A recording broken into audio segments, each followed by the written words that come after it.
साथीहरु नमस्कार।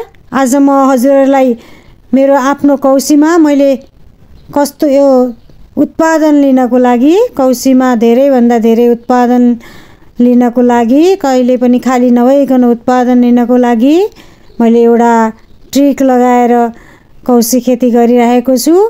यहाँहरुलाई पनि म आज त्यो ट्रिक शेयर गर्न जाँदै छु। हजुरहरु मेरो च्यानलमा नयाँ हुनुहुन्छ भने पनि यसलाई लाइक, सब्स्क्राइब र शेयर गर्न नभुल्नु होला। ल आज म हजुरहरुलाई कौशीमा कसरी धेरै उत्पादन लिने, उत्पादन लिइराख्न सधैँ साँझ बिहानै हजुरको कौशीकै तरकारीबाट हजुरहरुको भान्साको पूर्ति, तरकारीको पूर्ति गर्नलाई के गर्ने, कसरी गर्दाखेरि चाहिँ सधैँ तरकारी हामीले चाहिँ उत्पादन लिइराख्न सकिन्छ र हाम्रो कौशीको सानो ठाउँलाई चाहिँ खाली नराखिकन यसलाई चाहिँ सदैव उत्पादन लिइराख्नलाई के गर्ने भनेर मैले मेरो आफ्नै तरिकाको, आफ्नै सोचाइको एउटा तरिका, एउटा ट्रिक गरिराखेको छु। म यहाँहरुलाई यो ट्रिक शेयर गर्न जाँदै छु। यो मेरो भिडियोलाई स्किप नगरिकन अन्तिमसम्म हेरिदिनु होला अनुरोध गर्दै म मेरो आफ्नो ट्रिकलाई हजुरहरु समक्ष ल्याउँछु। ल अगाडि हेरौँ है त।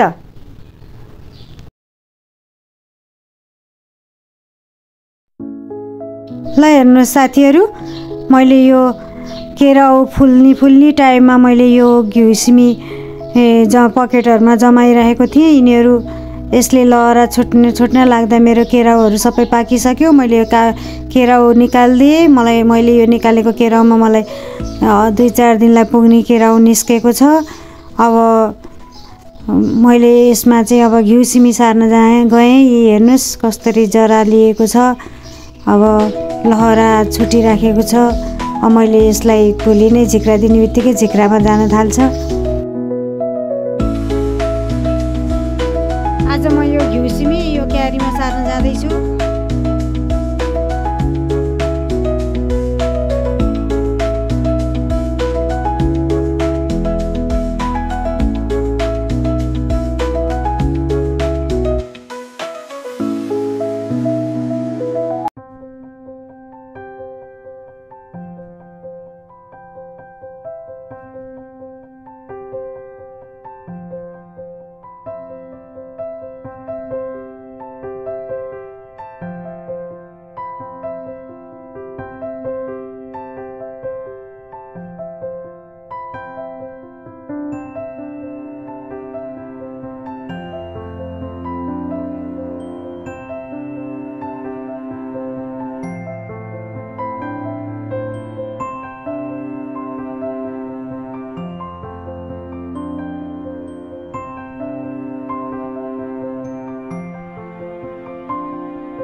मेरो यो च्यानललाई लाइक, शेयर र सब्स्क्राइब गर्न नबिर्सिनु होला।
हामीले पुरानो प्रविधिले खेती गर्दा